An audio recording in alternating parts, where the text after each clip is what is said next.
ये बहुत vast subject है। आज 15 साल हुए मुझे इस सब्जेक्ट पे। अभी रिसेंटली जब मैं 1 महीना कनाडा और यूएस था, तो वहाँ पे भी हमने करीबन 100 से ज़्यादा पास्ट लाइफ रिग्रेशन की है, और काफ़ी ऐसे अलग से एक्सपीरियंस हुए, क्योंकि वहाँ के ब्राउन एंड बॉटम लोग हैं, उनके इंडिया के कनेक्शंस और उनके जो यहाँ की भूमि के लोगों के साथ कनेक्शन कुछ अजीब ही थे। किसी के कलकत्ता के कनेक्शन, किसी के बनारस के, किसी के कहाँ से। और वो लोग जब देख पा रहे थे, जब बता पा रहे थे कि मुझे इंडिया में ये पर्सन दिख रहा है जो मेरे पास्ट लाइफ में ये था वो था। हालांकि काफ़ी पास्ट लाइफ जब हमने इंडिया में किए थे तो उन्होंने अब्रॉड के लोगों को देखा था, और उसमें जब उन्होंने नाम जगह बताई तो काफ़ी चीज़ें टैली भी हो पाई।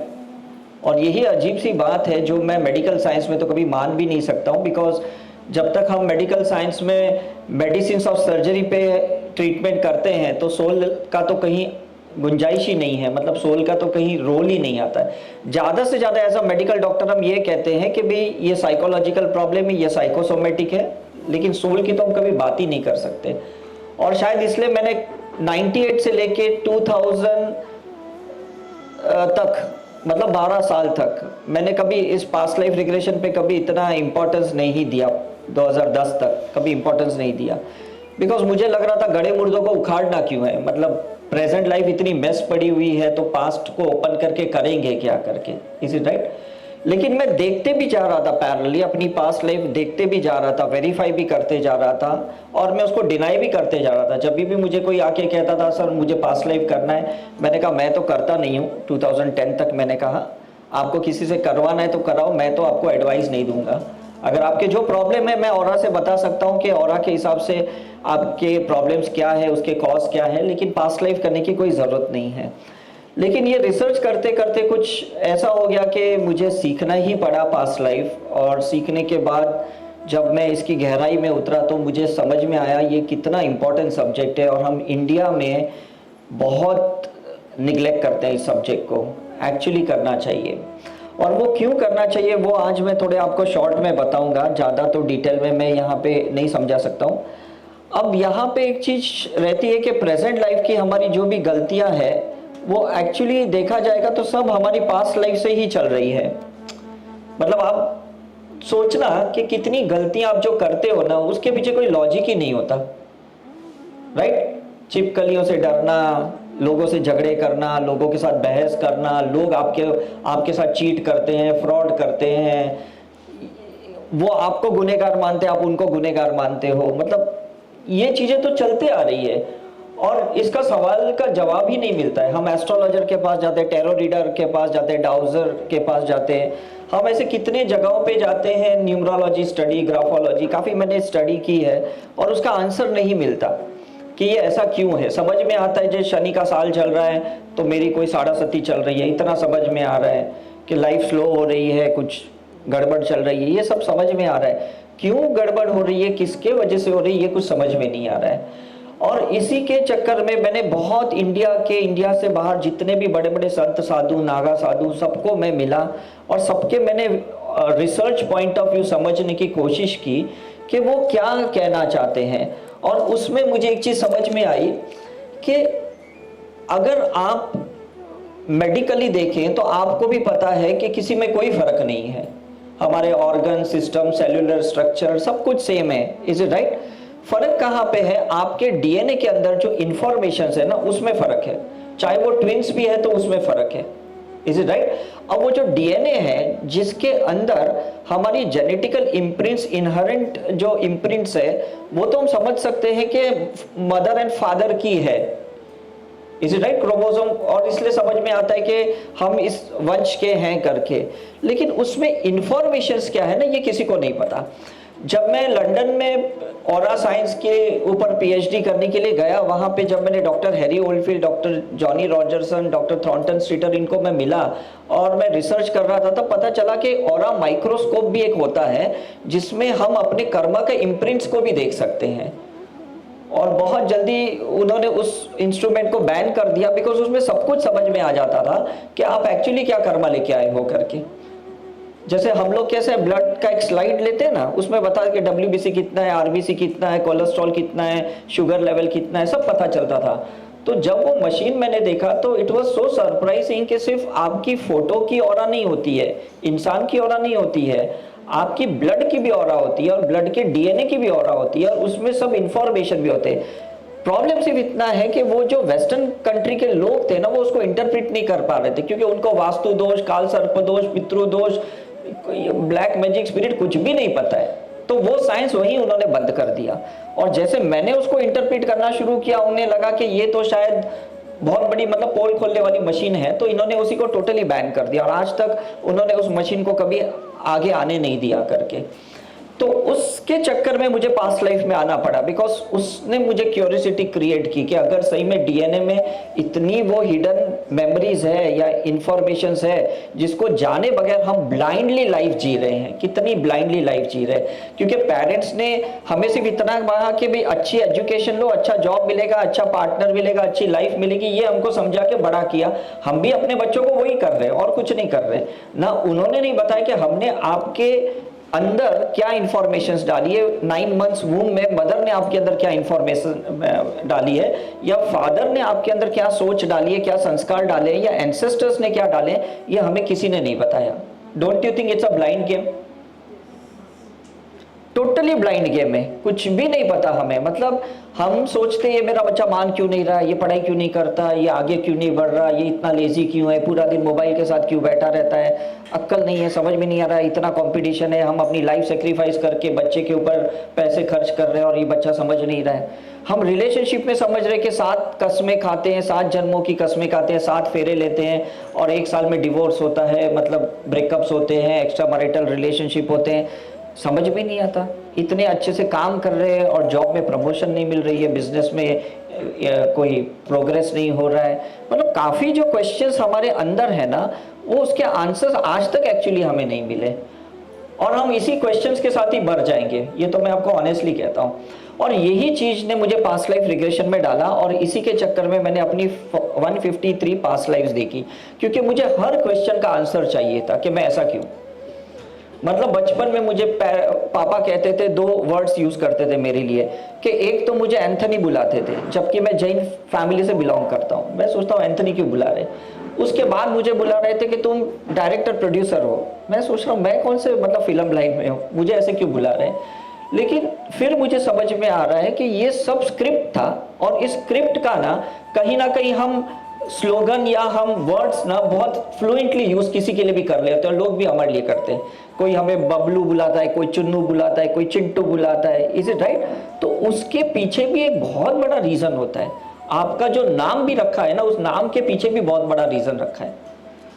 तो ये सब पास्ट लाइफ रिग्रेशन से समझ में आता है कि लाइफ बिटवीन लाइफ हमने जो थॉट क्रिएट किए प्योर कॉन्शियसनेस में गॉड के सामने कि मेरे साथ पास्ट लाइफ में ऐसा ऐसा हुआ और मुझे नेक्स्ट लाइफ में ऐसा सफर नहीं करना, तो डेफिनेटली उस हिसाब से आपको नेक्स्ट लाइफ का एक प्रोटोकॉल मिलता है, एक आपको मॉड्यूल मिलता है और उसके वजह से आपको एक नाम भी मिलता है, एक फैमिली भी मिलती है, एक रिलीजन भी मिलता है और एक आपकी बिलीफ सिस्टम भी आपको मिलती है। Is it true? समझ में आ रहा है कि नहीं? क्योंकि आपने कुछ सोचा है ना, तो ऐसा मिलता है। मैं अगर रेस्टोरेंट में जाके बोलूंगा मुझे पुनेरी मिसल चाहिए, तो आप समझ सकते हैं कि वो कैसी मिसल बनाएगा। मैं अगर कहूंगा मुझे जैन मिसल चाहिए, तो आप सोच सकते हैं कि किचन वाले को इंफॉर्मेशन मिल गया तो वो कैसी मिसल बनाएगा। Is it right? तो गॉड के सामने भी ना हम as a menu card open करके रख देते, भाई शादी में बहुत धोखा खाया, अब अगली लाइफ में शादी नहीं करनी हमें, तो बोलते तथास्तु। और इस लाइफ में 25 हो गए, 30 हो गए, 35 साल हो गए, शादी नहीं हो रही तो डिवोर्स हो गया, ब्रेकअप हो गए, समझ में नहीं आ रहा है क्यों? क्योंकि वो लाइफ बिटवीन लाइफ ऐसे थॉट छोड़ के रखे। हमने नहीं सोचा कि ये थॉट से लाइफ इतनी बेस्ट हो जाएगी। Is it right? मैंने 2 थॉट छोड़े थे मेरे लाइफ बिटवीन लाइफ, मुझे याद आता है। एक थॉट मैंने ये छोड़ा था कि नेक्स्ट लाइफ में ना ये साधु संत वाला काम नहीं करना है। बहुत लाइफ में मैं साधु संत बन गया, बहुत प्रीस्ट बन गया, मौलाना ये वो, चर्च में मस्जिद में बहुत बन गया, इस लाइफ में नहीं बनना है। तो 300 लाइफ्स के बाद मैंने इस लाइफ में शादी की। आप सोच सकते हो मेरी लाइफ। और मैंने ये थॉट छोड़ के रखा था कि नेक्स्ट लाइफ में तो डॉक्टर ही बनूंगा, रिसर्च ही करूंगा, मतलब रिसर्च करूंगा, डॉक्टर बनने का भी नहीं सोचा लेकिन रिसर्च करूंगा। तो लोगों ने इस लाइफ में कहा कि अगर तुम्हें रिसर्च करना है तो डॉक्टर बनना पड़ेगा, अदरवाइज मुझे कोई एजुकेशन में कोई इंटरेस्ट नहीं था, क्योंकि मुझे पेरेंट्स ढ बुलाते थे क्योंकि मैं हमेशा हिस्ट्री में 100 में से 1 मार्क लाता था। तो 98 छड़ी तो 99 छड़ी तो मुझे पापा मारते ही थे, एल्यूमिनियम की छड़ी। इतना हिस्ट्री में मैं वीक था। और पास्ट लाइफ रिग्रेशन में आने के बाद मैंने इतनी लोगों की हिस्ट्रियां ओपन की कि आज मैं सोचता हूं कि अगर कोई मुझे कहे तो शिवाजी महाराज या मुगल आजम सबकी मैं बात बता सकता हूँ, शिवा कि महात्मा गांधी जी पास्ट लाइफ में कौन थे, या महावीर कौन थे, बुद्धा कौन थे, जीसस कौन थे। इतनी मेरे अंदर मतलब वो पास्ट लाइफ की हिस्टोरिकल चीजें आ गई हैं जिसकी तो मैं कभी सोच भी नहीं सकता हूँ। Is it right? तो जो चीज आप रेजिस्ट करते हो ना वही चीजें आपके सामने आती है। आपने ये नोट किया कि नहीं? जो चीज आप चाहते हो ये नहीं चाहिए वही चीजें सामने, because it's law of attraction, what you resist that persist. Is it clear? तो ये सोचो कि ये आपकी बिलीफ सिस्टम है, और ये बिलीफ सिस्टम ना एक आपकी लाइफ में एक ड्रामा क्रिएट करता है, एक सीन क्रिएट करता है, एक फैमिली क्रिएट करता है, और उस ड्रामा में आप ही उलझते हो और तो बाद में उलझते हैं। Is it clear? मतलब मैंने जो कह दिया रेस्टोरेंट में कि भाई मुझे पुनेरी मिसल चाहिए, उसने मिसल दे दिया। अब जैसे मिसल खाना शुरू करता हूं इतना तीखा लगता है, इतना तेज है, मेरे आंखों में से पानी आ रहा है। तो आप सोचो ये डिमांड किसने किया था? और फिर मैं वेटर को आके गाली देता हूँ, ऐसा कोई मिसल बनाता है। वो वेटर वो किचन में जाके बोलता है भाई पुनेरी मिसल तो ऐसा ही होता है। Is it right? तो ये चीजें ना हम सोचते नहीं है। हम ह्यूमन बींग्स क्या है ना, हमें लगता है ये जो अब कर रहे हैं ना, ये जो हो रहा है ना, ये गलत है। हम ऐसी कुछ चीजें मांगेंगे जिसमें अच्छा हो, लेकिन आपको एक चीज पता नहीं है, कोई भी अच्छे के साथ ना बुरा 100% बाय डिफॉल्ट है, और बुरे के साथ अच्छा बाय डिफॉल्ट है। It's life of duality, life of polarity. कोई भी चीज सिंगुलरली नहीं आती है। Is it clear? ऐसा नहीं सोचेंगे मुझे ना दिन में बहुत प्यार है, रात में मुझे डर लगता है, भगवान मुझे रात ही ना दे। ऐसा थोड़ी हो सकता है। रोज आप इंडिया अमेरिका थोड़ी ट्रैवल करने वाले हो कि जैसे इंडिया में रात हो गई तो चलो ट्रैवल करें, वहां पहुंच गए, हाँ चलो बच गया, फिर दूसरे दिन यहाँ पे। ऐसा थोड़ी हो सकता है। You have to stay here. Is it right? अब क्या है ना, ये जो ड्रामा को हम जो विटनेस करते हैं, इसमें क्वेश्चन सिंपल है। क्वेश्चंस क्या सिंपल है कि हमें अपने आप से क्वेश्चन करना है लाइफ में, किसी से कोई क्वेश्चन ही नहीं करना है, सिर्फ अपने आप से क्वेश्चन करना है। और जब भी हम किसी की पास्ट लाइफ रिग्रेशन करते हैं ना, हम सिर्फ उन्हीं से क्वेश्चन करते हैं और उसी में ही आंसर मिलता है। किसी ने कहा भाई मेरे बच्चे में ये प्रॉब्लम है, तो उसी को पूछते, तू देख ये बच्चे का तूने मांगा क्यों? तो बोलते हैं मैंने इसलिए मांगा क्योंकि पिछले जन्म में ये बच्चा मेरे घर से दूर चला गया, तो मैंने भगवान को बोला ऐसा कोई बच्चा देना मेरे साथ रहे, तो वो अपाइज बॉर्न हो गया, मेंटली रिटार्डेड हो गया। आंसर कहां से मिला? अंदर से मिला। Is it right? हमने पूछा भाई तुमको ये जुवेनाइल डायबिटीज क्यों हुआ? आंसर अंदर से ही पास्ट लाइफ रिग्रेशन में मिलता है, यार डायबिटीज से मर गया तो डायबिटीज से रीबर्थ हो गया। Is it right? मतलब सोचो, आंसर सब अंदर है। आपके सोल के आंसर्स आप लॉजिक यूज करो, इस दुनिया में किसके पास है? किसी के पास नहीं है आपका आंसर, सिर्फ आप ही के पास है। अदरवाइज बुद्धा और महावीर जैसे लोग क्यों इतने सालों तक ध्यान करते, तपस्या करते, जाति स्मरण, सेल्फ रियलाइजेशन? अगर उन्हें समझ में आ गया कि मेरे प्रॉब्लम के आंसर्स और कहीं है, तो उन्हें जाके पकड़ते ना। Is it right? तो ये एक पहला था मेरे लाइफ बिटवीन लाइफ जो मैंने डाला कि मुझे रिसर्च करना है, और जिसके वजह से मैं ऑरा में आया, जिसके वजह से मैं पास्ट लाइफ रिग्रेशन में आया। सेकंड, मैंने ये सोचा था कि इस लाइफ में मुझे वो संतों वाला काम नहीं करना है, वो क्राउड क्रिएट नहीं करना है मेरी लाइफ में। और इसलिए इतने साल से ना मैंने कोई भी ना बड़ा कभी दिमाग में रखा नहीं था कि मुझे कोई बड़ा क्राउड चाहिए। छोटे छोटे लेवल पे काम, क्योंकि अभी जितने भी पॉडकास्ट है मुझे मैसेजेस, फोन, रोज 800 से 1200 मैसेजेस आते हैं, फोन कॉल्स आते हैं। और पहली बात तो ये बोलते हैं सर इतने सालों से आप कर रहे हैं, लेकिन आप थे कहाँ पे? आपको तो कोई जानता भी नहीं है। मैंने कहा यही तो थॉट मैंने लाइफ बिटवीन लाइफ डाला था कि मुझे कोई जाने नहीं। I don't want to be famous in the world, क्योंकि मुझे अपनी लाइफ जीनी है। तो अभी जब मैं यूएस में गुरु पूर्णिमा के लिए गया था, वहां पे एक ऑर्गेनाइजेशन के पास 3500 लोग थे उस ग्रुप के पास, और मैं हर साल जाता हूं पिछले 5 साल से, ऐसा है, रिसर्च करने के लिए। वहां के जो ऑर्गेनाइजर है वो उनके हार्डकोर फॉलोअर हैं, और वो कुछ लोग हमारे साइक्रोना मिशन को भी कुछ लोग उसमें फॉलो करते हैं। तो वो कंपेयर कर रहे थे कि सर जब उधर लोग रहते हैं तो लोग कितना उनके लिए मतलब तड़पते हैं, उनकी एक नज़र के लिए लोग तड़पते हैं, उनको क्या खाते हैं पीते हैं, क्या पहनते हैं, कैसे दिखते हैं, कैसे बोलते हैं, और आपको तो कोई देखता भी नहीं है और आप तो किसी की फिक्र भी नहीं करते हो। आप कहीं पे भी स्टारबक्स में जाके कॉफ़ी पीते हो, पिज़्ज़ा खाने चले जाते हो, ये सब करते हो, जीन्स पहनते हो, कुछ ऐसे आपका हुलिया भी कैसा है। मैंने कहा यही तो मैं चाहता हूँ, this is life between life, I had put the thought in my mind. इसलिए यहाँ पे मेरे 5.5 लाख स्टूडेंट भी है ना इतने साल से, तो मैं कॉर्ड कट करता हूँ कि जैसे मैंने किसी को सिखाया ना, नेक्स्ट डे वो मेरे लाइफ से दूर, मैं उसके लाइफ से दूर, खत्म हो गई बात। कोई अटैचमेंट नहीं चाहिए, ना मुझे फैमिली से अटैचमेंट है, बच्चों से नहीं है, ना मुझे किसी से कोई अटैचमेंट नहीं है, और ना कोई स्टूडेंट को मेरे से अटैचमेंट होती है। और अगर होती है तो मैं उनको सिखाता हूँ कॉर्ड कैसे कट करना, क्योंकि माइंड और इमोशंस तो बहने वाले ना आपके साथ। तो जहाँ से भी आपको प्यार मिलेगा, सुकून मिलेगा, आंसर्स मिलेंगे, अटैचमेंट तो होने ही वाला है।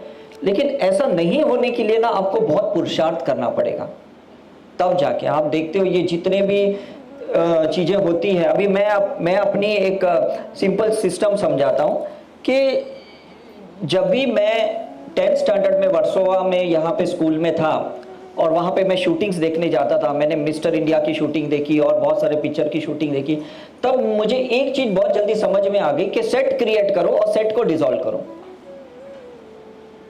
ये मैंने सोच लिया था। मैंने केसी बोकाडिया की एक पिक्चर थी कुदरत का कानून, उसमें भी मैंने तभी काम किया जब मैं 10th स्टैंडर्ड में था। तभी भी मुझे समझ में आया कि बस कुछ एक दो कड़ी के लिए आ जाओ फिर गायब हो जाओ, ज़्यादा टाइम किसी के सामने मत रहो, किसी के साथ मत रहो। जितना डीप रिलेशन में किसी के साथ जाओगे ना, वो आपके ऑरा के अंदर जाएगा, आपकी डार्क साइड देखेगा और आपके साथ नफरत करने लगेगा। इसलिए ओशो भी कहते हैं, if you love someone never Mary that person. क्योंकि जिस दिन आपने किसी से शादी की, आप 7th ऑरा के लेयर से उसके इनर मोस्ट लेयर में जाओगे और उसकी सब डार्क साइड देख लोगे, फिर आप उसके साथ रह ही कैसे सकोगे, बिकॉज सब कुछ तो पोल खुल गई। जब मैं रामकृष्ण मिशन हॉस्पिटल में सर्जरी करता था और इतने अच्छे अच्छे खूबसूरत लोग आते थे, और जब सर्जरी के वक्त जब काट के अंदर देखते तो वही तो इंटेस्टाइन, वही तो सब गंदगी थी, वही तो अपेंडिक्स, वही तो हर्निया, वही तो पाइल्स, मतलब यही यूट्रस में फाइब्रॉइड, सिस्ट, यही तो थे। उसके सर्जरी के बाद फिर बिल्कुल उनको देखने की इच्छा भी नहीं होती थी। जब तक उनकी हम साइन लेते थे पेपर पे कंसर्ट, तब तक हमें एक अट्रैक्शन रहता था। सलीम जावेद आए थे, काफ़ी लोग, गुलजार आए थे, काफ़ी लोग हमारे वो हॉस्पिटल में आए थे, लेकिन बाद में हमें इच्छा नहीं होती थी उनको देखने की। तो यही हमारे साथ होता है कि जिसके भी लाइफ में आप डीप जाओगे ना, उसके बाद उसके साथ कोई आपका रिलेशनशिप रहने वाला नहीं है। You got ma'am? लेकिन हम भगवान से पूछते हैं इसके साथ मेरा क्या प्रॉब्लम है, क्या प्रॉब्लम है, क्या प्रॉब्लम? कुछ नहीं है। आपको उनका बिलीफ सिस्टम समझ गया, उनको आपका बिलीफ सिस्टम समझ गया, आपको समझ में आ गया वो एंड्रॉइड है, मैं एप्पल हूँ, कॉम्पिटिबल नहीं है, ऐसे ही चलने वाला है, ना इसका ब्लूटूथ की फाइल उसमें जाएगी, ना मेरी फाइल उसमें जाने वाली है, ना मेरा प्यार वो एक्सेप्ट करेगा, ना उसका प्यार मुझे एक्सेप्टेड है। Is it right? ना उसका बॉडी का टच मुझे पसंद है, ना मेरा टच उसको पसंद है। मतलब ये सारी चीजें ना माइंड बॉडी सोल लेवल पे ना क्लियर हो जाती है हमें, और हमें फिर उसके साथ रहने से कोई मजा नहीं आता। Is it clear?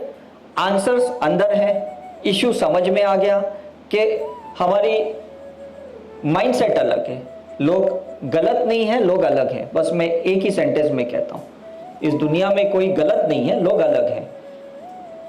Is it clear? अब मैं आपको क्वांटम फिजिक्स की बात करता हूं कि क्वांटम फिजिक्स में मैंने बहुत रिसर्च किया, बिकॉज फिजिक्स का तो रिसर्च हम साइंस के लोग करते ही हैं। Is it right? क्योंकि जब मैंने पेडियाट्रिशियन किया, गायनेकोलॉजी किया, तब मुझे वो समझ में तो आ गया, सब एम्ब्रियोनिक, फीटस, बिटस, ये सब चीज़ें तो समझ में आ गई फिजिकल लेवल पे और फिजिक्स के लेवल पे। लेकिन बियॉन्ड फिजिक्स क्या है, जो मैंने आपको शुरुआत में बात की कि डीएनए की information that is beyond physics, और उसकी इंफॉर्मेशन हमारे हर एक चक्र के अंदर है, जो हमारे एनर्जी सेंटर्स है। Is it right? उस एनर्जी सेंटर्स में ना हमारी पास्ट लाइफ भी है, प्रेजेंट लाइफ भी है, और मैटरनल पैटर्नल डीएनए इंफॉर्मेशन भी है। ये लोगों को नहीं पता। हम रिग्रेशन वही करते जहां पे इंफॉर्मेशन निकालनी है। अगर आपके ऑरा में हमें समझ में आ गया कि आपको एंसेस्ट्रल्स का प्रॉब्लम है, तो हम आपका वूम रिग्रेशन करेंगे, हम आपका पास्ट लाइफ रिग्रेशन नहीं करेंगे।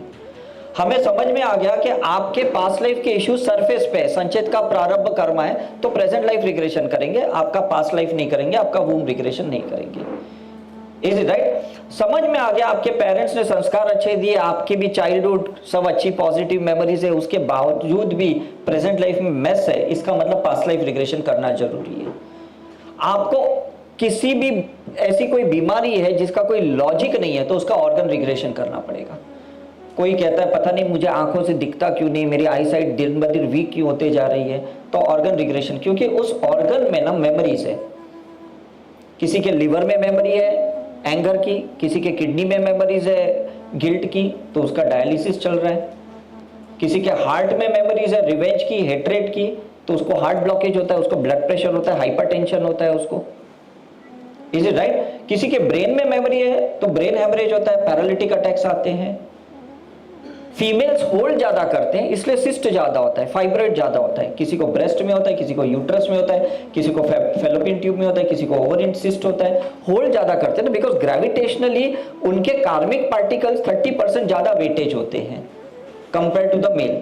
ये लोगों को पता नहीं है, एज अ मेडिकल साइंस भी मुझे पता नहीं था, लेकिन रिग्रेशन करने के बाद या ऑरा के रिसर्च करने के बाद पता चला कि होल्ड ज्यादा करते हैं, बिकॉज फीमेल्स नीचे के 3 चक्र पे ज्यादा रहते हैं और मेल्स ऊपर के 4 चक्र पे ज्यादा रहते हैं। इसलिए काफी बार हम मेल्स को बोलते हैं ना कि ये शिवा के जैसा भोला है, बुद्धू है, इसको समझ में नहीं आती दुनियादारी, 2 पैसे कैसे बचाने नहीं समझ में आती, दूसरों के साथ टाइम स्पेंड करता है, हमारे साथ टाइम स्पेंड नहीं करता, क्योंकि उसको अक्ल नहीं ना। Is it right? ऊपर के चक्र में ज्यादा रहता है, नीचे का उसको कुछ कैलकुलेशन नहीं है करके। Is it right? पैसे 2 पैसे बचाना, इन्वेस्टमेंट करना, इसलिए फीमेल्स देखो प्रॉपर्टी में इन्वेस्टमेंट में रुचि रखती है, गोल्ड के इन्वेस्टमेंट में रुचि रखती है, एफडी में, ये सब क्यों करती है? मेल्स करते ही नहीं है। Is it right? तो आप सोचो ना कि ये साइंस तो किसी ने हमें कोई ग्रंथ में भी नहीं समझाया। अगर इतनी बात भी समझ में आती ना तो काफी तो झगड़े ऐसे सॉल्व हो जाते। अब जिस फीमेल में मस्कुलिन एनर्जी ज्यादा है वो मेल के जैसे ही बिहेव करेंगे, जिस मेल में फेमिनिन एनर्जी ज्यादा है संजीव कपूर के जैसे, तो वो फेमिनिन एनर्जी के एक्टिवेशन, आर्टिस्टिक, क्रिएटिव, कुकिंग, ये सब चीजें करेंगे। तो खेल एनर्जी का है कि नहीं मुझे बताओ। आपको दोनों एनर्जी को बैलेंस करनी है, ये आपको सबसे पहले काम करना है। पास्ट लाइफ तो बाद में करो, क्योंकि बैलेंस करते करते आपको आंसर मिल जाएंगे। बैलेंस करते करते आपकी हार्मोन बैलेंस हो जाएंगे, मस्कुलिन फेमिनिन बैलेंस, सूर्य नाड़ी चंद्र नाड़ी बैलेंस्ड हो जाएगी। बस आपके आधे से ज्यादा प्रॉब्लम जो वेट के हैं, ओबेसिटी के हैं, सब प्रॉब्लम तो वैसे ही सॉल्व होंगे जब 2 एनर्जी बैलेंस्ड हो जाएंगे। खत्म हो गया। और हमें समझ में आता है ब्लू कलर ज्यादा है तो मस्कुलिन एनर्जी ज्यादा है, पिंक ज्यादा है तो फेमिनिन एनर्जी ज्यादा है। बस उसको तो बैलेंस करना है ग्रीन एनर्जी से, because green is a balance of the heart chakra. Is it clear? तो रिग्रेशन करते वक्त भी हमको ग्रीन क्रिएट करते हैं, चाहे प्रेजेंट लाइफ रिग्रेशन करें, वूम रिग्रेशन करें, पास्ट लाइफ रिग्रेशन करें, ऑर्गन रिग्रेशन करें, जेनेटिक रिग्रेशन करें। ऐसे कितने प्रकार के रिग्रेशन है, लोगों को पता भी नहीं है आज तक। इवन वेस्टर्न साइंस वाले, क्योंकि वो हिप्नोथेरेपी करते हैं, हम मेडिटेटिव वे में करते हैं, इसलिए हमारे पास वेरिएशंस बहुत है। Is it right? Western science में क्या है ना, उनके अंदर कोई कल्चर नहीं है, कोई उनके अंदर ग्रंथ नहीं है, कोई अंदर इमोशंस नहीं है, तो एफर्मेशन से उनका रिग्रेशन चल जाता है। हम लोग ईस्टर्न कल्चर वाले ना, हमको सिंबल्स के बगैर ना कभी भी रिग्रेशन नहीं होता, और वो सिंबल सारे ज्योमेट्रिकल साइंस के होते हैं। किसी ओम यूज करना है, कभी स्वस्तिक यूज करना है, कभी त्रिशूल यूज करना है, कभी रेकी के सिंबल, कभी करुणा रेकी के सिंबल, कभी साइकिक सर्जरी के सिंबल, कभी मनी अबेंडेंस के सिंबल, सारे सिंबल्स के साथ, क्योंकि वो इथर एलिमेंट है जो हमारे बिलीफ सिस्टम को चेंज कर सकता है। वेस्टर्न कंट्री में है ही नहीं। मैं डॉक्टर ब्रेन वाइस से मिला, उन्होंने अच्छी अच्छी किताबें लिखी, वर्ल्ड फेमस कर दिया, मैनी लाइफ मैनी मास्टर, ये वो, लेकिन उन्होंने वो कैथरीन के 70 सेशंस एफर्मेशन से लिए, सिंबल से तो लिए ही नहीं उन्होंने। Is it right? लेकिन जब भी हमने इंडिया में लोगों की पास्ट लाइफ रिग्रेशन की, या वेस्टर्न कंट्री में जो भी लोग रहते जो इंडियन ओरिजिन है, उनको सिंबल्स के बगैर कभी पास्ट लाइफ रिग्रेशन हुआ ही नहीं है करके। अब समझ में आ रहा है? क्योंकि हमारे अंदर ग्रंथ ठूस ठूस के भरा है। आप साउथ इंडियन कल्चर से हो तो आपका साउथ का कल्चर का भरा है। मैं जैनिज्म से फिलो करता हूं तो मेरे अंदर पूरा वो फिलोसॉफी डाली है, भले मुझे कुछ भी नहीं आता है, लेकिन डाला तो सब कुछ अंदर है ना, भर भर के। Is it right? हमें बताया कि भी सांस लेते वक्त भी इंसेक्ट्स मरते, तो गिल्ट होता है यार, सांस नहीं ले तो क्या करें। हमें बताया गया पैदल चलते हो तो आपके पैर के नीचे कितने मर जाते, बाल काटते हो तो सब कितने इंसेक्ट्स मर जाते। तो इतना गिल्ट कॉन्शियसनेस में हमारा अंदर वो चल रहा है ना कि क्या बताएं हम आपको। Is right. और जब जैन साधुओं को देखते हैं तो लगता है ये नहाते नहीं है, बिकॉज पानी से कितने इंसेक्ट्स मरते हैं, चौबियार करते, सूर्यास्त के बाद नहीं खाते क्योंकि कितने वायरस बैक्टीरिया खाने में आते हैं। मतलब कितने सूक्ष्म लेवल पे, माइक्रोस्कोपिक लेवल पे वो रिसर्च उन्होंने इंट्यूटिवली किया था, तभी इंस्ट्रूमेंट नहीं थे, इंट्यूटिवली किया था। लेकिन वेस्टर्न कल्चर वालों को तो ये तो कुछ पता ही नहीं है, वो तो कितना भी नॉनवेज खा ले, मीट खा ले।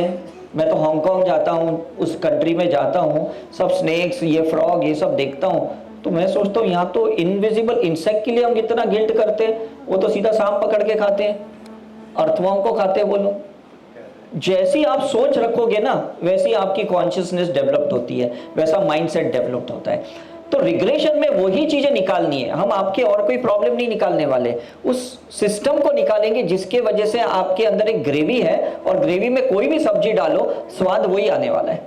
उस ग्रेवी को चेंज करना पड़ेगा, उस belief system, is it right. और वो ग्रेवी को कब निकलेगी, जब महाकाली जैसी शक्तियां हम यूज करेंगे, शिवा की शक्तियां यूज करेंगे, उस बिलीफ सिस्टम को शून्य करेंगे ना, फॉर्मेट करेंगे ना, तब जाके हम अच्छी सी लाइफ जी पाएंगे।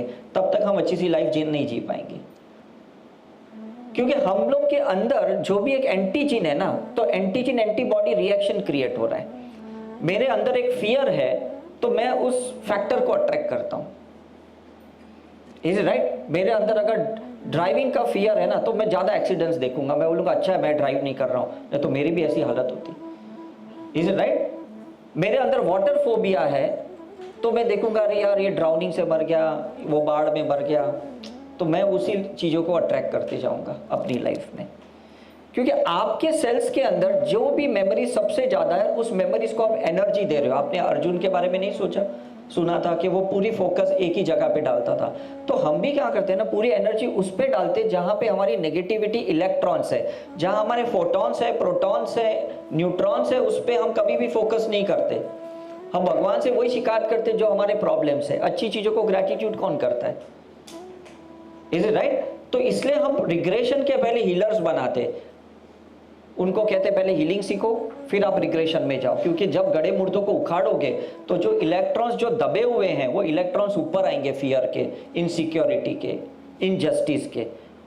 जो संचेत था वो प्रारंभ में आ जाएगा, अब उनको झेलोगे कैसे, हैंडल कैसे करोगे आप। तो पहले हीलिंग सीखो। मैंने 93 में जब मैं सेकेंड ईयर मेडिकल स्टूडेंट था, मैं जब 60 कैंसर के पेशेंट को पंचगनी लेके गया था फॉर नेचर क्योर, तो लोग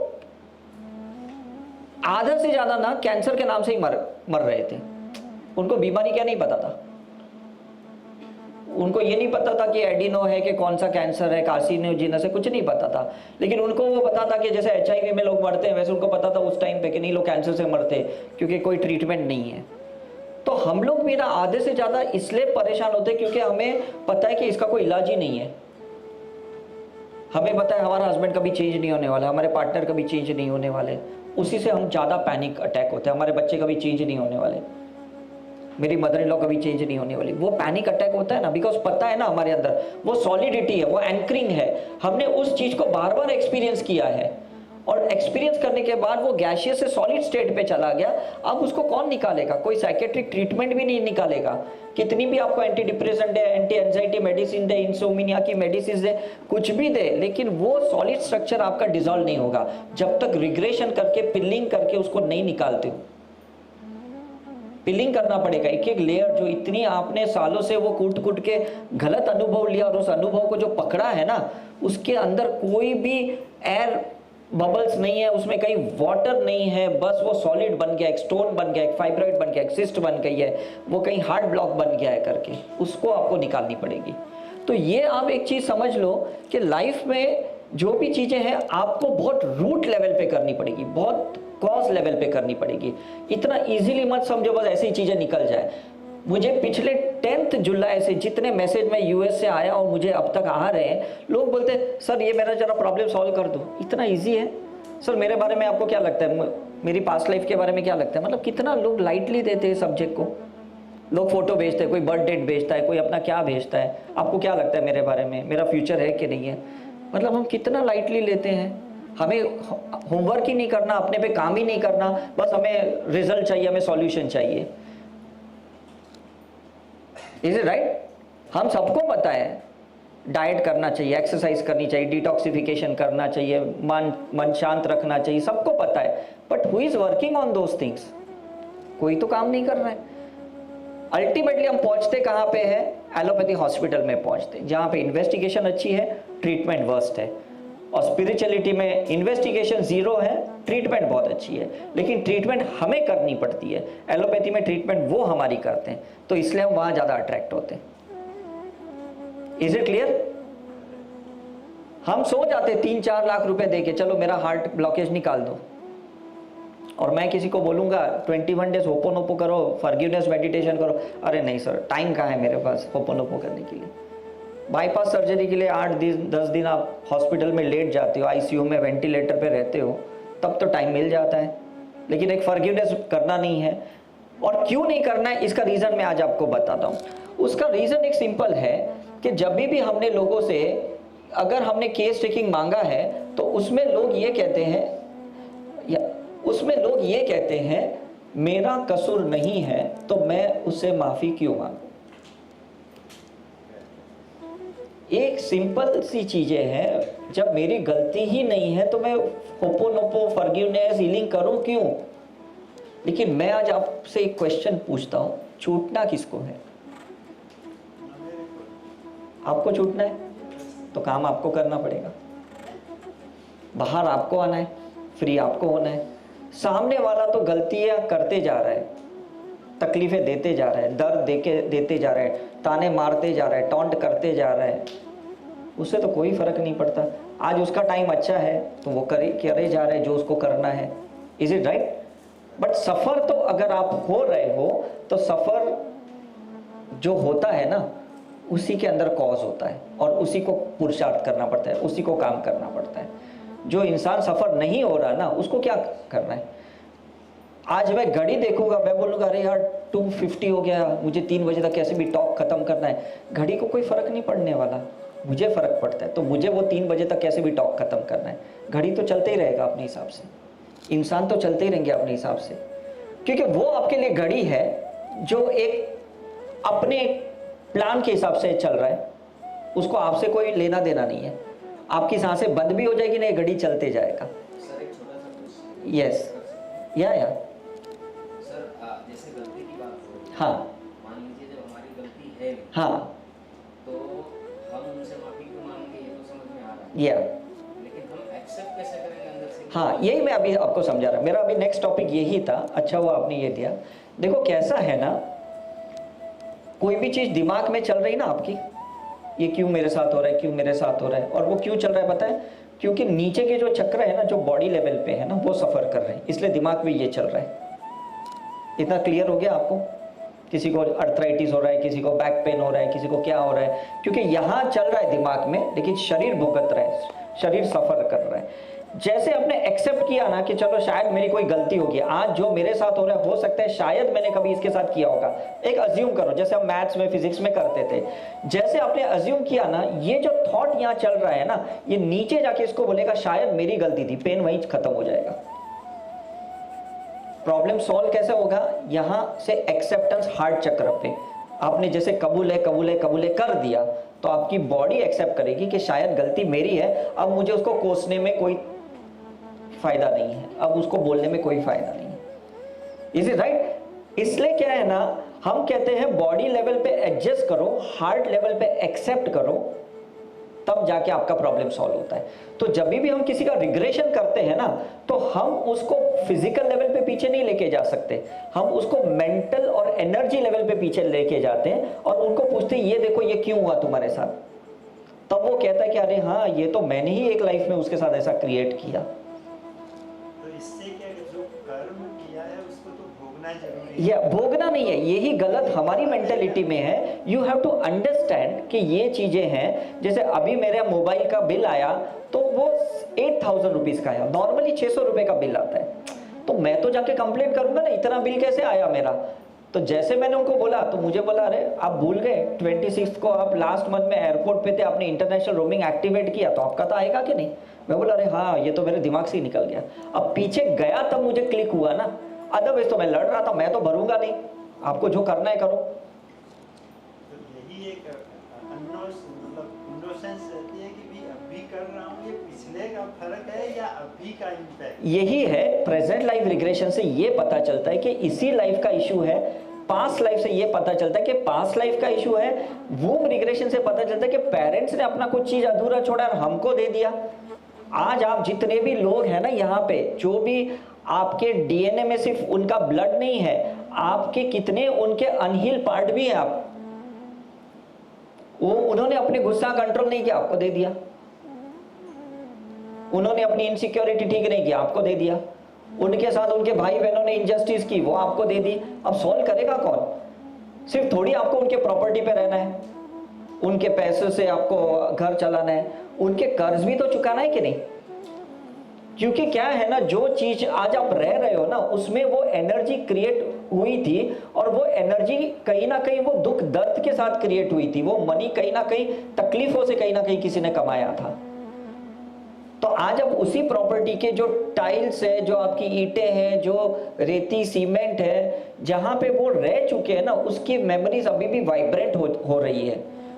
वो तो चले गए, उनका तो रीबर्थ भी हो गया, लेकिन मेमोरीज कहीं ना कहीं उन दीवालों में छोड़ के रखा है। चाहे वो गांव में दीवाल है, आप बंबई में रह रहे हो, मेमोरीज अभी भी है। मेरे पापा कहते थे कि पिछले 30 साल से उनकी गांव में करोड़ों की जमीन थी, जायदाद थी, लेकिन वो इंजॉय नहीं कर पा रहे थे क्योंकि किसी ने फ्रॉड करके उनकी सब प्रॉपर्टी ले ली थी।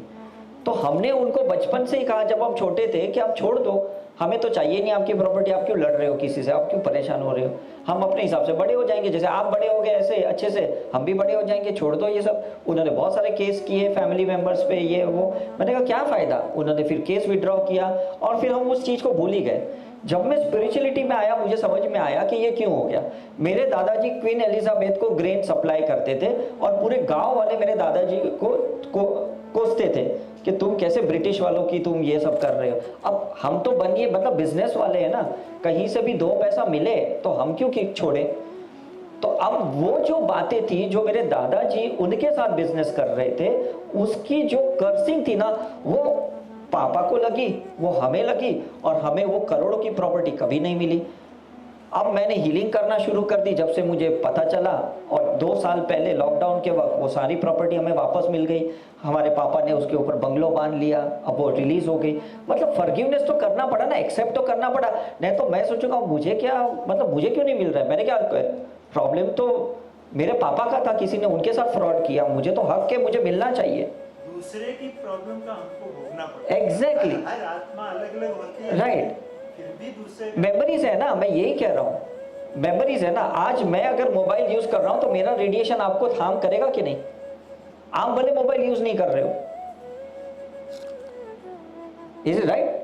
आज कोविड में भी आपने देखा, पेंडेमिक में भी देखा कि किसी को वायरस हो गया और दूसरा बाजू वाला नॉर्मल है, वो बेचारा परेशान हो रहा है।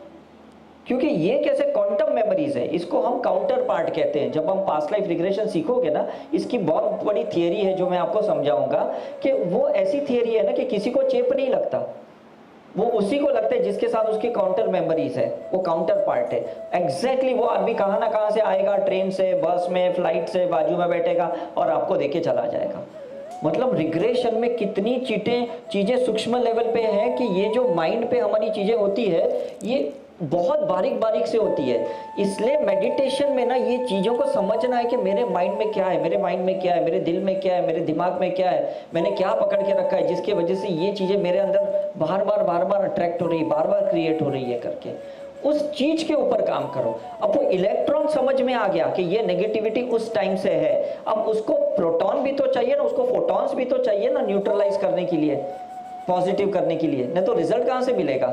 आपको समझ में आ गया 350 डायबिटीज है, आप ऐसे थोड़ी जी सकते हो, कुछ तो एंटी डायबिटिक लोगे कि नहीं, कि जिससे आपका 80 120 आ जाए। Is it right? तो वो क्या है, that's a spiritual path, that's a spiritual practice. कुछ योगा से आपका कम होगा, कुछ मेडिटेशन से कम होगा।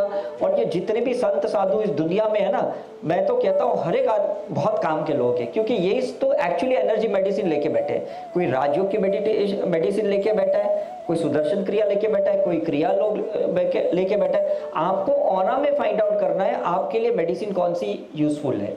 जैसे हम कास्ट इन्वेस्टिगेशन करते हैं ना, कल्चर एंड सेंसिटिविटी टेस्ट, आपको पता है कुछ लोगों को पता होगा कि किसी को इन्फेक्शन होता है ना, तो हम ये लेबोरेटरी में आपकी ब्लड भेजते हैं और ये निकालने के लिए आपको कौन सी एंटीबायोटिक सूट होगी, फिर वही एंटीबायोटिक देंगे ना तो आपको तुरंत काम में आ जाएगा।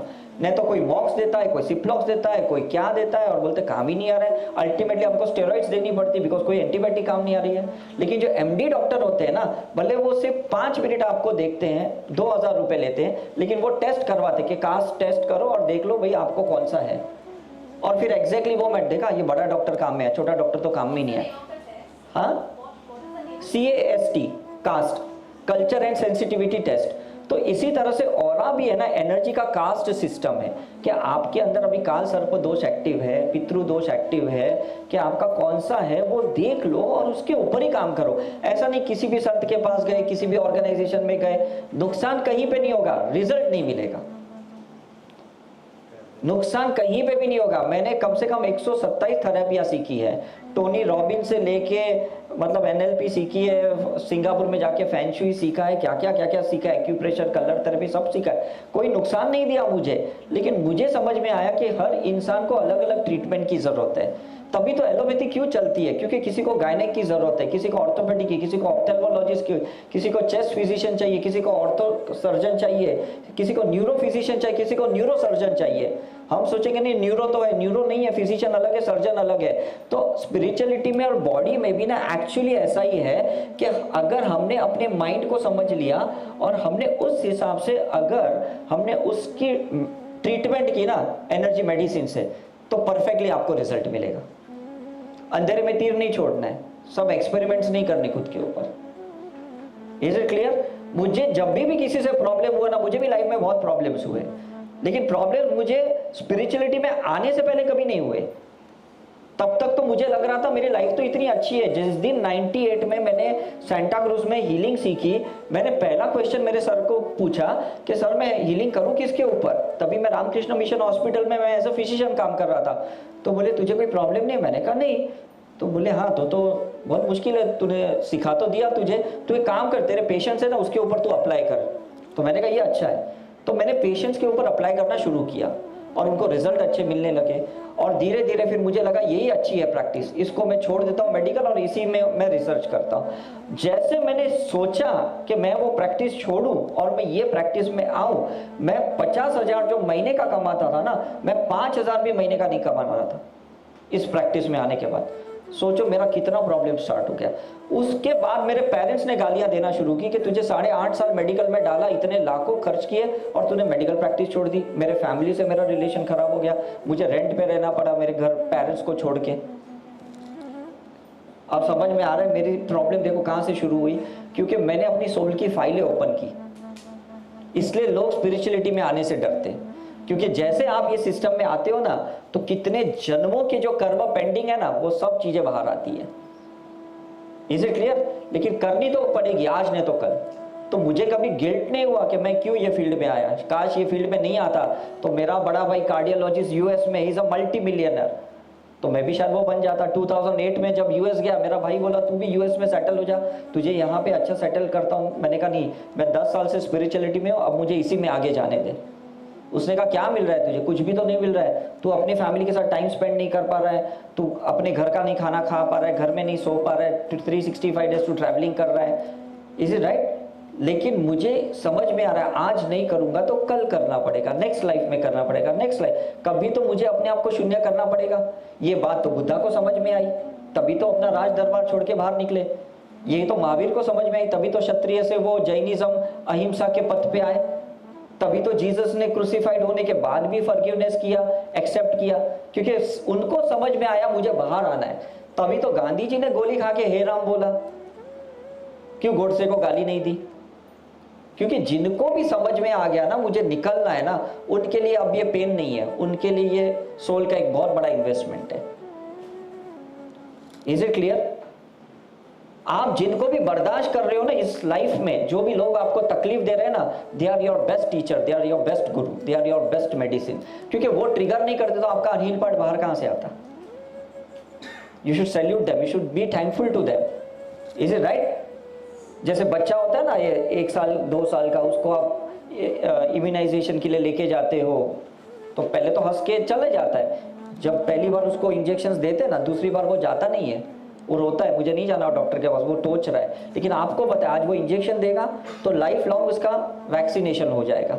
Is it right? तो यही चीजें होती है कि पास्ट लाइफ रिग्रेशन में सबको डर लगता है कि अरे मैं जाऊंगा और मैं अटक जाऊंगा तो मैं नहीं जा पाऊंगा, तो कुछ ऐसा तो नहीं होगा। लेकिन यही चीज तो आपको बाहर निकालेगी, क्योंकि यही तो दबी पड़ी है आपके अंदर। कब तक आप टॉलरेट करोगे, कब तक बर्दाश्त करते रहोगे? कभी तो बाहर निकालने के लिए आप सोचो।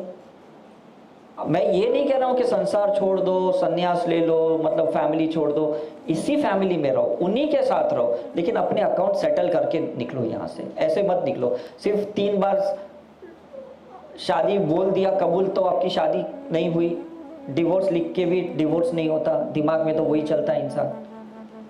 Is it right? तो चीजें सिर्फ ऐसे कागज पे लिखा पट्टी पे नहीं चलती है, चीजें चलती है जब आप उनके साथ जीते हो वो लाइफ जीते हो जो आप बिल्कुल नहीं जीना चाहते, वो चीजें करते हो जो आप कभी नहीं करना चाहते थे, तब जाके आपका न्यूट्रलाइजेशन होगा। Is it clear? मतलब आप सोचो कि जो चीजें आपको निकालनी थी वो आपके माइंड से निकालनी है, आपके ब्रेन से निकालनी है, आपके बॉडी से निकालनी है, तो आपको नहीं लगता आपको कुछ तो स्पिरिचुअल प्रैक्टिस करनी पड़ेगी? Is it right? जब आपका वजन बढ़ जाता है, रामदेव बाबा को अगर आप फॉलो करते हो 3 महीने के लिए और बॉडी में से टॉक्सिन्स निकालते हो, आपका टोनिंग हो जाता है और आपको लगता है अरे वाह मेरा तो वजन अभी अच्छा कम हो गया, तो उसने बॉडी से टॉक्सिन्स निकाला। आप मोटिवेशनल ट्रेनर के पास जाते हो तो जो अपना डिप्रेशन, डर है, फियर है, एंजाइटी है, वो आपको ऐसा फायर एलिमेंट, पैशन है, करेज, ये गट फीलिंग क्रिएट करता है और आप मैनिफेस्टेशन करते हो। Is it right? लेकिन जब आप सोल लेवल पे किसी के पास जाते हो और जब आपका कोई रिग्रेशन करता है तब आपको बहुत चैलेंज है, बिकॉज कितनी चीजें आपको नहीं पता थी कि आपने दबा के रखी है, वो चीजों को अब आप सरफेस पे लेके आ रहे हो, आईने में अपनी लाइफ को देख रहे हो। बिकॉज अपने आप को अलग करते हुए कोई देखे ना तब समझ में आए कि हम कैसे हैं। सेल्फी लेते वक्त समझ में आता है कि ये मेरा गलत है, डिलीट करके दूसरी बार सेल्फी लेते हैं कि मेरा इसमें फेस ठीक नहीं आया, मेरे बाल ठीक नहीं आया, ये नहीं ठीक में आया। लेकिन जब रिग्रेशन होता है ना, जब अपने आप को 2 घंटे तक देखते हो आईने के जैसा कि ओ ये जो हो रहा है ये मैंने भी ऐसे कभी किया, क्योंकि कभी तो आप इन्फेंट सोल रहे होंगे, कभी तो बेबी सोल रहे होंगे, कभी तो यंग सोल रहे होंगे, आज आप मैच्योर सोल हो तभी इस टॉक में बैठे हो।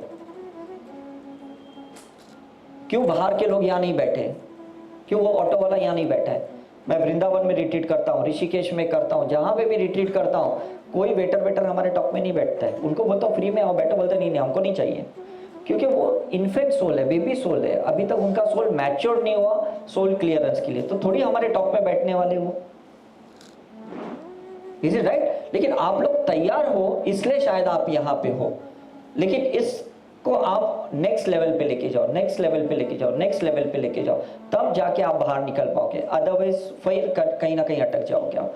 और आप अकेले नहीं हो, हमारे ऑरा के रिसर्च के हिसाब से एक बंदा 20,000 इंसानों के साथ कनेक्टेड रहता है एक लाइफ में। अगर आप 300 लाइफ जी चुके हो तो 300 इंटू 20,000 इतने लोग आपके साथ कनेक्टेड हैं।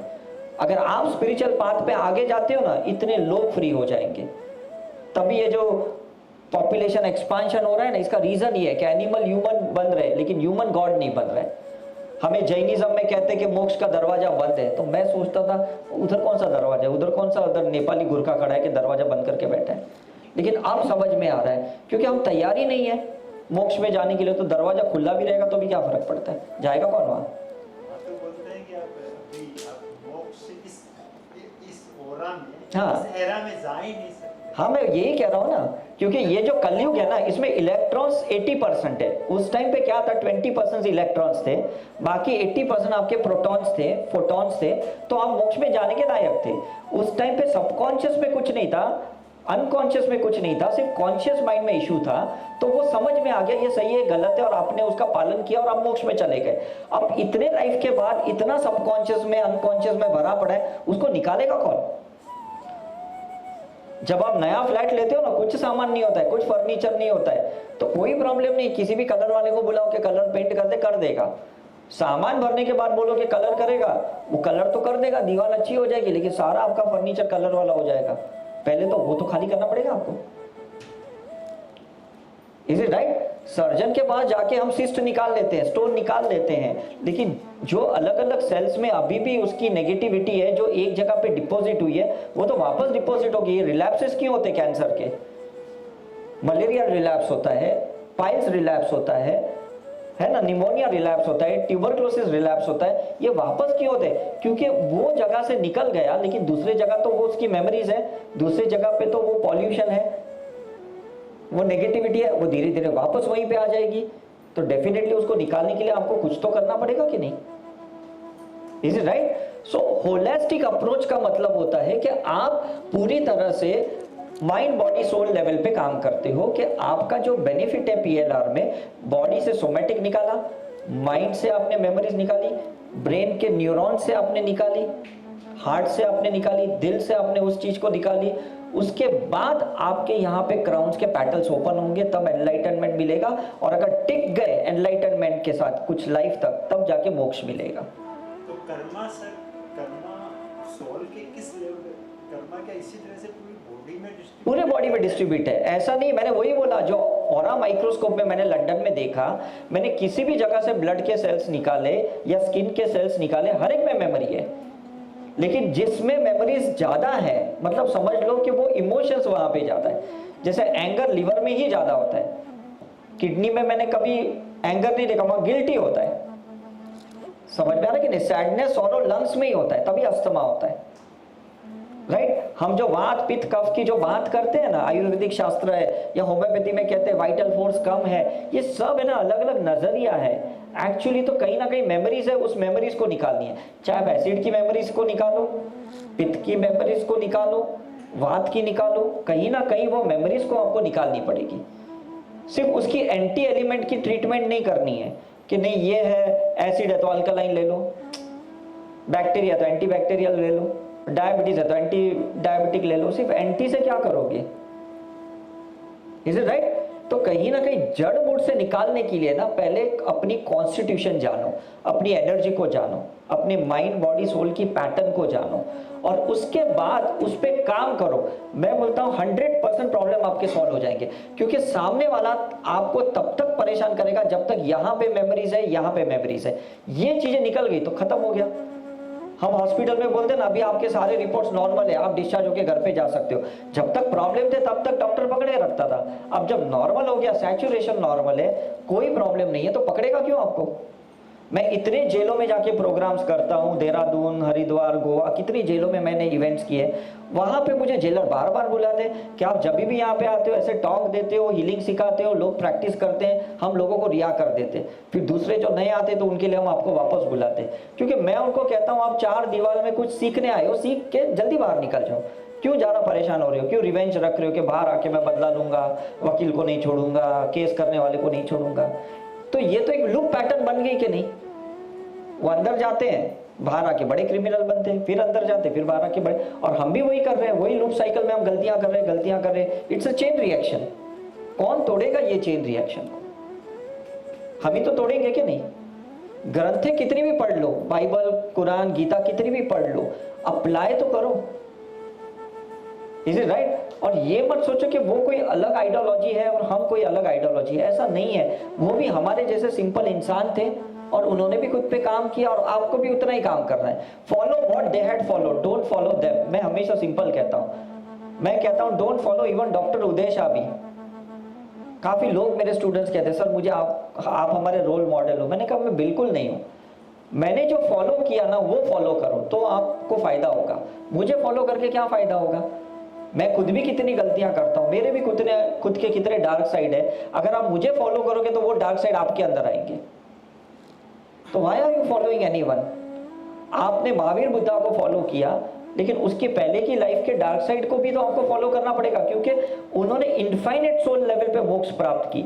वो ट्रांसेंडेंटल थे या जब ओल्ड सोल थे या यंग सोल थे, तभी उनकी भी तो कुछ गलतियां होगी कि नहीं? तो किसी को भी अगर आप फॉलो करोगे तो उसकी भी डार्क साइड आपके अंदर आएगी कि नहीं? Think about it. Is it right? हमें तो सरफेस पे सब अच्छा अच्छा बता दिया, तो हम तो उसी को फॉलो करेंगे जिसमें हमको लगता है यार ये तो अल्टीमेट था, ये तो अल्टीमेट था। अल्टीमेट कभी तो बेस लेवल पे था, अल्टीमेट कभी तो ट्रांसेंट लेवल पे था। उसकी तो स्टोरी किसी ने नहीं बताई, उसका तो इतिहास किसी ने नहीं बताया, और शायद बताते तो हम फॉलो नहीं करते। जैसे आज अगर कोई आसाराम बापू के बारे में बोले, आप बोले कि मैं नहीं फॉलो करूंगा, इसके बारे में मुझे ये सब पता है। Is it right? और फिर हम उसी नजर से सभी गुरुओं को देखेंगे, ये भी तो ऐसा नहीं, ये भी तो ऐसा नहीं है, क्योंकि आप एंकरिंग हो गया कि नहीं। तो why are you following anyone? Follow what they had followed. उन्होंने योगा किया, आप योगा करो। उन्होंने मेडिटेशन किया, आप मेडिटेशन करो। उन्होंने फॉरगिवनेस किया, आप फॉरगिवनेस करो। फायदा उससे होगा जिससे उनको फायदा हुआ। उनको फॉलो करके कोई फायदा तो होने नहीं वाला आपको। Is it right? मैंने यूएस गया, लोगों ने बोला टोनी रॉबिन्स कितना अच्छा एनएलपी सिखाता है, ये हमारे रोल मॉडल है। अरे उसके कितनी बार डिवोर्स हुए, आपके भी हो जाएंगे। आमिर खान को फॉलो किया तो आमिर खान के 2 बार हो गए। सलमान खान को फॉलो किया तो शादी नहीं हो रही है। क्यों किसी को फॉलो कर रहे हो? अपने दिल को फॉलो करो, क्योंकि दिल आपके आत्मा से जुड़ा है और आत्मा को सब पता है कि मैं ये लाइफ में क्या सीखने के लिए आया हूं। Please learn that lesson. Don't blame anyone. Who started the karma is not important, who ended the karma is important. ये एक सेंटेंस मैं हर टॉक में बोलता हूं। And if you want to end the karma, don't blame anyone. क्योंकि जब हम किसी को ब्लेम करते हैं ना, इसका मतलब मैं सुधरने के लिए तैयार नहीं हूं। मुझे शुगर हुआ इसके वजह से, इसने मेरे को स्ट्रेस दिया, तो मैं तो कभी अपना शुगर कंट्रोल ही नहीं करूंगा, क्योंकि मैंने मान लिया कि मेरा प्रॉब्लम इनके वजह से, और ये क्यों खुद पे काम करेंगे, क्योंकि इन्होंने मेरे को स्ट्रेस दिया ही नहीं। तो मेरी तो बीमारी लटक गई कि नहीं, मैं तो ऐसे ही बीमार होकर मर जाऊंगा। Is it right? हम रिलेशनशिप में ऐसे ही बोलते हैं, तूने मेरी लाइफ खराब की, तूने मेरी लाइफ को बर्बाद कर दिया, और वो सामने वाले को पता भी नहीं, क्योंकि वो एक डिवाइन प्लान में था। आपको ये एक्सपीरियंस लेने थे, वो अपना बेचारा किरदार निभा रहा है। आपके लिए वो विलन है, उनके लिए आप विलन हो। एक्चुअली में कोई विलन नहीं है, आपको सबको अपना अपना एक रोल मिला है। सबको डिटैचमेंट सिखाना है, ऊपर वाले को सबको शून्य करना है। तो ऐसे एंटी एलिमेंट आपको लाइफ में भेजेंगे कि नहीं? Is it right? जब मैं मेडिकल प्रैक्टिस करता था, मेरे क्लिनिक पे बहुत अच्छे अच्छे डॉक्टर सर्जन्स आते थे और मुझे कहते थे हमारे पास पेशेंट भेजो, हम आपको COT भेजेंगे, कट्स देंगे, कमीशन देंगे। जब से मैं स्पिरिचुअल प्रैक्टिस में आया, वो सारे मेरे एंटी एलिमेंट बन गए। मुझे गालियां दे रहे हैं, मुझे फोन कर रहे हैं, तुम खुद के पेट पे लात मार रहे हो, दूसरे के पेट पे भी लात मार रहे हो। मतलब वही कल मेरे दोस्त थी, वही आज मेरे दुश्मन हो गए, क्योंकि मैंने अपना काम छोड़ दिया तो वो मेरे दुश्मन बन गए। Is it right? तो गलतियां उनकी थोड़ी है, मैं उनके फेवर में नहीं हूं कि नहीं।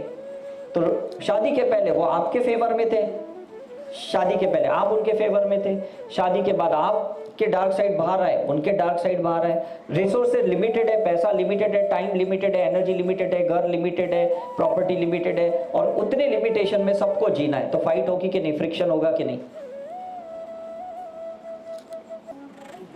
डिजायर सबकी है, इच्छाएं सबकी है, और उतने ही पैसे में उसी घर में पूरे करने हैं, तो झगड़े होंगे कि नहीं?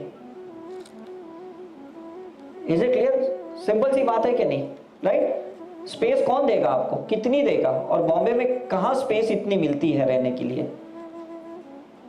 लेकिन जब आप स्पेस देते हो ना, हर आदमी इंडिविजुअली खुद पे काम करता है, और तब आपके रिश्ते सुधरने लगते हैं। Is it clear? किसी को जनरल वार्ड अच्छा नहीं लगता है, किसी को फर्स्ट क्लास अच्छा लगता है, लोगों को ICU में रहना, क्योंकि स्पेशल अटेंशन मिलता है वहां और अपनी स्पेस के साथ मिलता है। जनरल वार्ड में कौन अटेंशन देता है? Is it clear? तो पास्ट लाइफ रिग्रेशन में क्या होता है पता है? 2 घंटा जब रिग्रेशन चलता है ना, वो पर्सनल स्पेस क्रिएट होता है, और वो स्पेस में ना एंजॉय करता है वो इंसान, अपने गिले शिकवों को बाहर निकालता है, रोता है, चिल्लाता है, चीखता है, सब सप्रेशन बाहर निकलता है। फिर वो अच्छे से चैनलाइज होता है, अच्छे से फोटॉन्स के साथ अपने गॉड गुरु के साथ कनेक्ट होता है, और उसको इतना लाइट में मजा आता है, उसको बाहर आने की इच्छा नहीं होती है। ये स्पेस मिला कि नहीं उसको? 2 घंटा कहाँ मिला? थेरेपिस्ट ने उसको अटेंशन दिया, हीलर ने उसको अटेंशन दिया। सुनता कौन है किसकी कोई? मुझे सुबह से मतलब कितने व्हाट्सएप आते हैं, मैसेजेस, अभी तो मैं पूछता भी नहीं हूँ। लोग बोलते हैं मुझे 2 साल पहले ऐसे हुआ, 10 साल पहले ऐसे हुआ। लोग रिपोर्ट भेजते, लोग फोटो भेजते, मतलब लोग भरे पड़े हैं, भेजते ही जा रहे, भेजते ही जा रहे। मैंने बोला भाई आप हो कौन?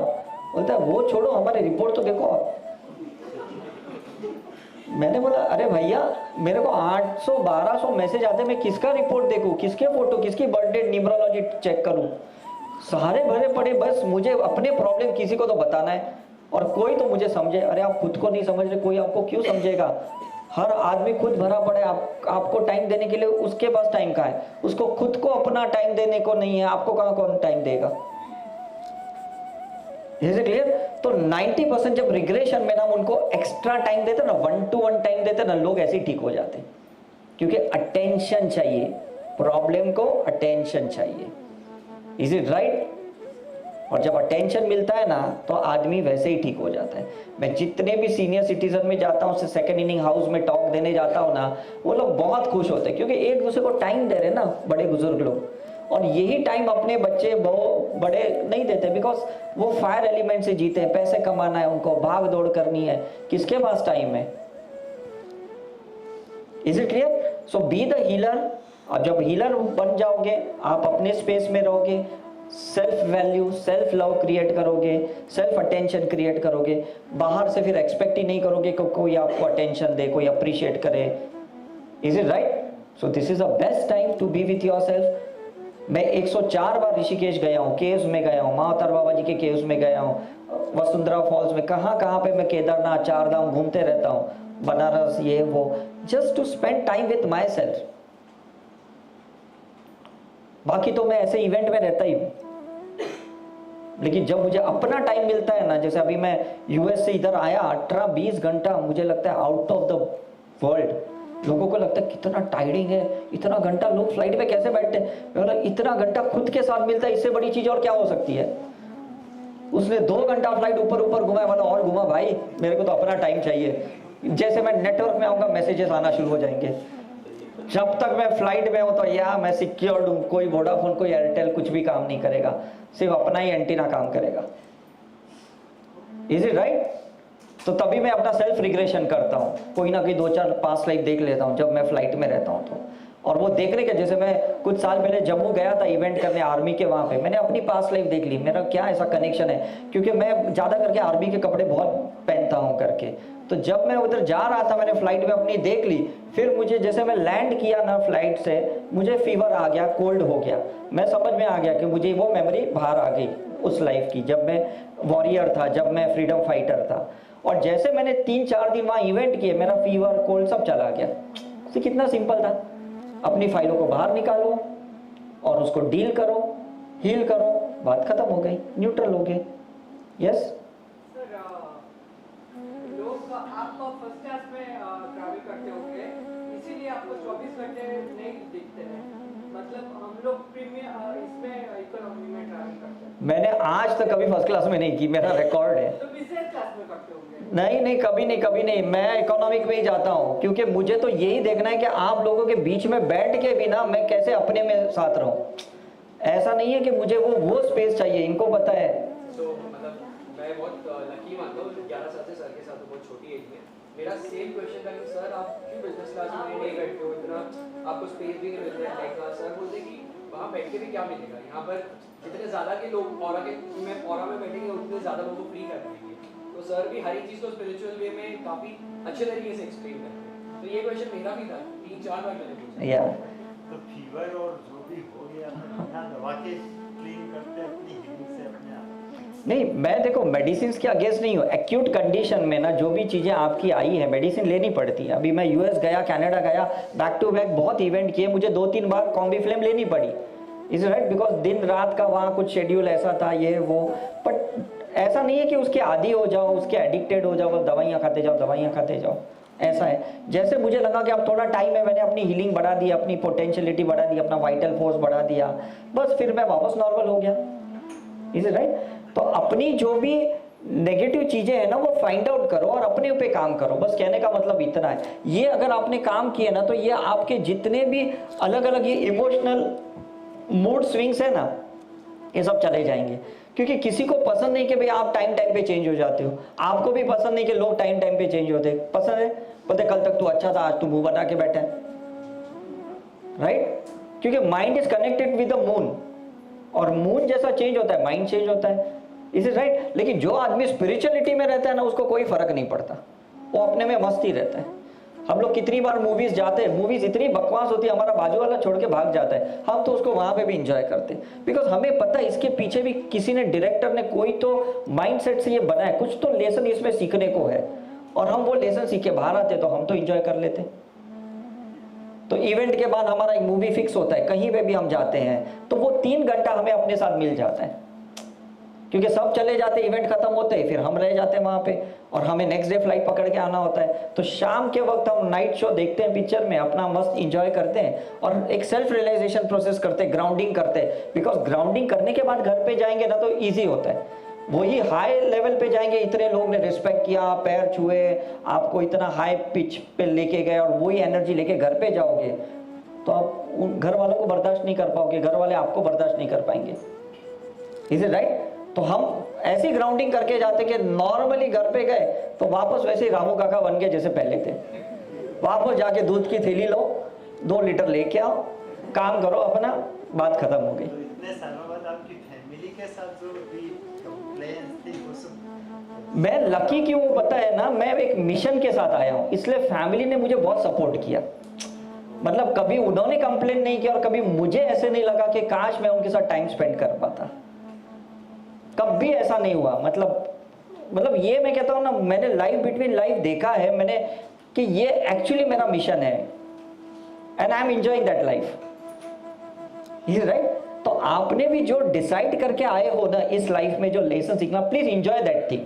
अगर बुरा भी लेसन सीख रहे हो, कोई गलत भी सीख रहे हो, कोई नेगेटिव चीजें भी चल रही ना, उसको अच्छे से समझने की कोशिश करो कि इसमें मुझे सीखने को क्या मिल रहा है, इसको समझने को क्या मिल रहा है, क्योंकि हर स्टेप्स पे ना कुछ तो सीख है, हर जगह कुछ तो सीख है। क्या हम डिसाइड करके आते हैं? हम ही डिसाइड करते हैं, बिकॉज कौन डिसाइड करेगा? मतलब आप मुझे बताओ ना कि आप मार्केट से सब्जी लेके आते हो, आप डिसाइड करते हो कि नहीं कि भाई मुझे इसमें मसाला कितना डालना है? कौन डिसाइड करता है? सब्जी बेचने वाला थोड़ी बोलता है भैया इतना तड़का लगाना, इससे ज्यादा मत लगाना, वो बोलता है कभी आपको? इतना मिर्ची डालना, इतना नमक डालना, वो थोड़ी बोलता है। आपकी चॉइस होती है, आप अपनी लाइफ को एक रॉ लेके आए हो और उसके बाद आपको जो कलर्स डालना है आप डालते हो। गॉड कहाँ रोकने वाला है? ये टेररिस्ट 26/11 को आया, किसने रोका? 9/11 को किसने रोका? कोई नहीं रोकता है किसी को। बुरा करते हो तो भी नहीं रोकते, अच्छा करते हो तो भी नहीं। जो करना है करो, वो विटनेस कर रहा है, आपको बोला विटनेस करने के लिए, आप विटनेस नहीं कर रहे हो। आपको बोला ऑब्जर्व करो, आप एब्जॉर्व कर रहे हो। गलती किसकी है? हमारी गलती है ना, हम एब्जॉर्ब कर रहे हैं ना हम उस चीज को। Is it right? तो समझ लो कि जो भगवान कर रहा है ना वो करो। भगवान क्या कर रहा है? ऑब्जर्व कर रहा है। भगवान इंटरफियर कर रहा है, कभी देखा? कभी क्या आपने कभी देखा कि भाई कृष्ण भगवान ने महाभारत में युद्ध में खेले हो, उतरे? नहीं हो, कुछ नहीं किया उन्होंने सिर्फ अर्जुन को उपदेश दिया कि ये सच है, ये गलत है, अभी तू डिसाइड कर। Is it right? तो हमें भी यही है कि ऐसा नहीं है कि हमको भगवान ने कुछ काम दिया है कि नीचे जाके 4 आदमी को सुधार किया ना, नहीं तो आना मत। मेरे को तो लेटर नहीं दिया, आपको दिया? तो मैं तो सिर्फ सेमिनार में या हमारे जो भी रिट्रीट्स होते हैं, 5 डेज की रिट्रीट होती है, उसमें क्या है साइंस के हिसाब से समझाता हूं। मुझे वही धर्मों के ग्रंथ नहीं समझते कि इसमें लिखा है कि ये पाप है, इसमें लिखा है ये पाप है। पाप पुण्य कुछ नहीं होता है, it's a definition of a mind. Is it right? It's a definition. जो आप जैसा पकड़ के चलोगे वैसा आपका सफरिंग होगा। Yes, it's a life time process ना, बिकॉज जैसे आप बचपन से खाते जा रहे हो, it's a life time process. आप सांस लेते हो, it's a life time process. तो healing is a soul food, it's a life time process. आत्मा का उद्धार करने के लिए कुछ आप स्पिरिचुअल प्रैक्टिस करते हो, it's a life time process. अब कोई जिंदगी भर राजयोग कर रहा है तो वो राजयोग से सोल को फीड कर रहा है, कोई क्रिया योग से कर रहा है, तो लाइफ टाइम प्रोसेस ही तो है ना। आप बीच में कैसे छोड़ सकते हो? जैसे वो 2 नंबर वाला काम करते हैं ना, तो उनको बोला जाता है ये 1 वे है, आप वापस नहीं आ सकते। तो स्पिरिचुअलिटी भी मैं कहता हूँ 1 वे है, सोच समझ के एक बार आना। एक बार आ गए वापस नहीं जा पाओगे आप, क्योंकि एक बार लाइट में जीना सीख लिए ना, फिर अंधकार में जाने का मजा नहीं आएगा आपको। Is it clear? अब कोई मुझे कितने भी करोड़ रुपए दे कि भाई तुम यहाँ रहो। अभी भी पिछले साल मैं यूएस गया तो कनाडा में वो जो मेरे ऑर्गेनाइजर मुझे कहते हैं हम आपको ना 1 महीने के अंदर पूरा सिटीजनशिप देंगे। मैं बोला नहीं चाहिए मुझे, क्या करूंगा सिटीजनशिप लेके वहां पे? मुझे वर्ल्ड में घूमना है, मुझे ये सब रिसर्च करना है, इज इट राइट? तो मैं जो मकसद से आया हूं मैं वो करूं ना। तो आप भी पहले सोचो, लाइफ बिटवीन लाइफ सोचो, या आपको अगर कॉन्ट्रैक्ट चेंज करना है तो आप कॉन्ट्रैक्ट भी चेंज कर सकते हो। आपका पोर्टल हम रिग्रेशन में ओपन कर सकते हैं। हमने बीच में वृंदावन के रिट्रीट में भी किया, ऋषिकेश के रिट्रीट में किया, अभी शिरडी के रिट्रीट में हमने ऐसे किया कि लोगों के हमने कॉन्ट्रैक्ट भी चेंज किए। ऐसे मैंने अपना कॉन्ट्रैक्ट चेंज किया, उसके बाद मैं पॉडकास्ट में आया हूँ। अगर मैं अपना चेंज नहीं करता ना, शायद मैं पॉडकास्ट में कभी नहीं आता। मुझे ये मीडिया टीम तो अपनी 5 साल से कह रही है कि सर आप एक बार इंटरव्यू दो, देखो कैसा धूम मचेगी। मैंने कहा नहीं चाहिए मुझे वो क्राउड। लेकिन अब मैंने सोचा कि नहीं, अब मुझे ये चीज लानी है क्योंकि ये साइंस शायद लोगों के सामने आना चाहिए। तो मैंने अपना ये कॉन्ट्रैक्ट चेंज किया। मैंने बनारस गया, बनारस से मैंने वो चंद्र का जो एक पोर्टल था, वहां से कोणार्क था, वहां सूर्य का जो पोर्टल था, ओपन करके मैंने अपने कॉन्ट्रैक्ट को चेंज किया मेडिटेशन में जाके, रिग्रेशन में जाके। और मैंने वो चेंज किया कि अब मैं इस चीज के लिए तैयार हूं, अब मैं क्राउड को फेस करने के लिए तैयार हूं। नहीं तो मैं शायद पॉडकास्ट करता भी नहीं। और जैसे मैंने किया 2 महीने बाद ही मुझे ये प्रपोजल आया पॉडकास्ट का।